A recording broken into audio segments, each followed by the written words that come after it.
Madame Anne-Gaëlle Baudouin-Clerc, préfète de la Dordogne.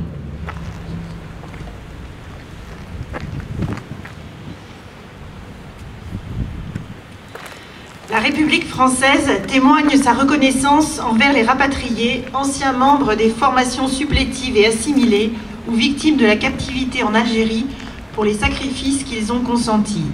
Tels sont les mots qui sont inscrits sur les murs de l'Hôtel national des Invalides, mémorial de notre histoire militaire. Cette inscription rend hommage aux harkis et membres des formations supplétives ou assimilées qui servirent la France de 1954 à 1962 durant la guerre d'Algérie. Elle rend hommage à leur fidélité, à leur abnégation et à leur sacrifice. Cette inscription rappelle leur rôle dans notre histoire. Ce rôle nous oblige. En ce 25 septembre, sur tout le territoire, la République française se souvient de leur engagement et de leur courage. Elle proclame à nouveau sa reconnaissance pleine et entière. Elle se souvient des tragédies vécues par les harkis et leurs familles lorsque les armes se sont tues en Algérie. Elle rend un hommage solennel à ceux qui, abandonnés par la France, subirent de violentes représailles ou connurent le pire. Elle se souvient de tous ceux qui durent quitter leur terre natale et furent rapatriés. Ils espéraient la fraternité de la République. Ils furent confrontés à l'oubli ou à l'hostilité. Avec leurs familles, ils connurent le déracinement, la précarité et une relégation inacceptable dans des camps de transit, des hameaux de forestage ou des cités urbaines.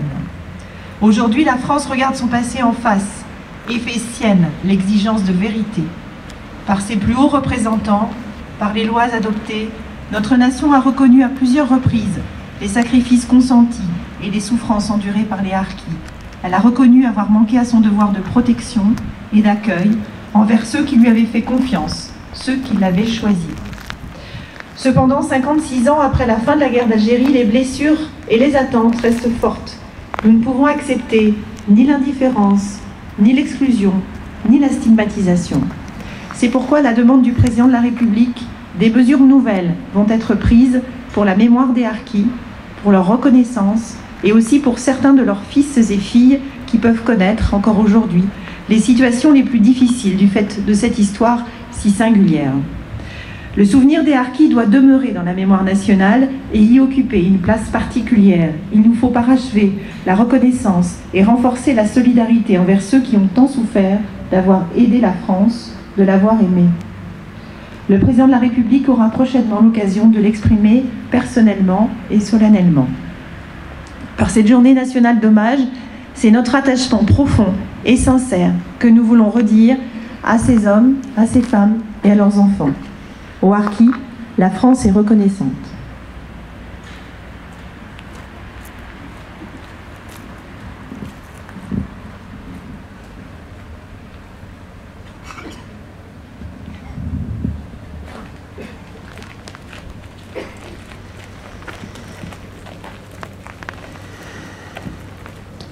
Dépôt de gerbe par Madame Anne-Gaëlle Baudouin-Clerc, préfète de la Dordogne.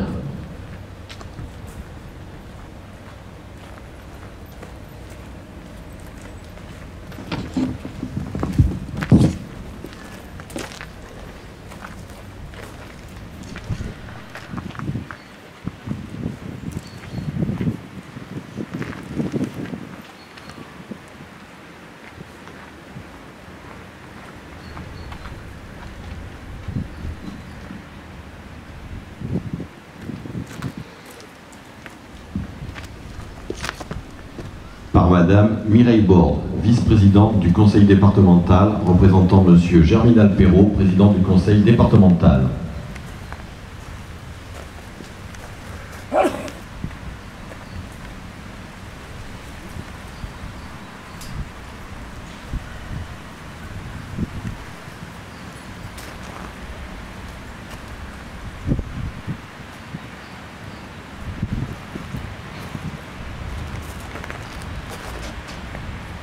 Par Monsieur Laurent Motion, premier adjoint au maire de Périgueux.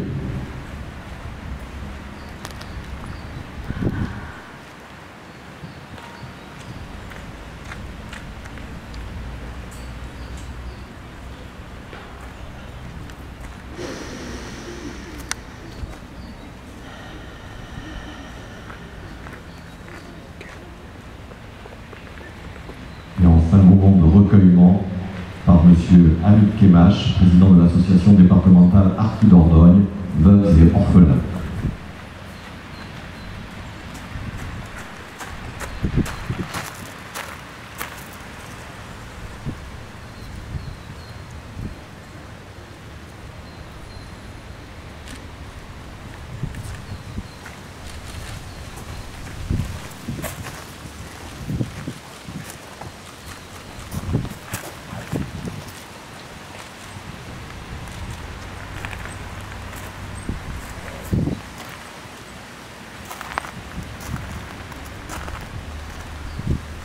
Bravo.